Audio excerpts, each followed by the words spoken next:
Hi, parents. If your child needs to retake their test, if they don't like their grade, they need to do a little bit of work before Wednesday. Wednesday is going to be the retake test day, and it can only be done on Wednesday. We're not doing any pushing it off anymore.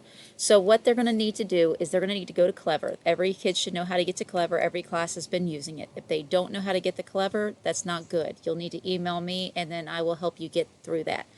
Once they get into Clever, they're going to be looking for USA Test Prep. Okay, they're going to click on USA Test Prep. Once they get to USA Test Prep, they're going to be looking for theirs. They can pick their letters. Some people pick L's, etc., J's, C's, depending on their first name, last name. It's up to them.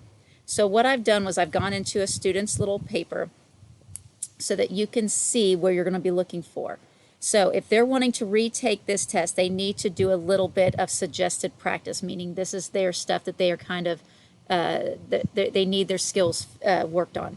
So what they're going to need to do is they're going to scroll down and they're going to look for these little question marks. All right, the question mark says suggested practice for that specific student.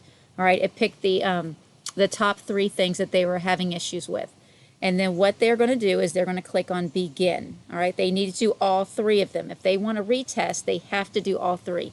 If they do not do all 3, they cannot retest. They have to put some effort into it.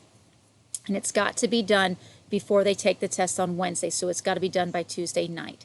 So they will need to do the question marks, the suggested practice for Miss Cassidy, whatever period they're in. It'll have their name right here.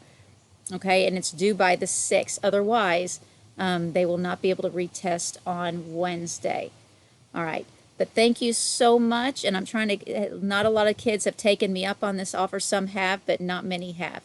So I want to give you an opportunity to either push them to do it or not to do it. That is your choice and their choice. So, all right, we will see you shortly. I hope you have a great rest of your vacation. Bye-bye.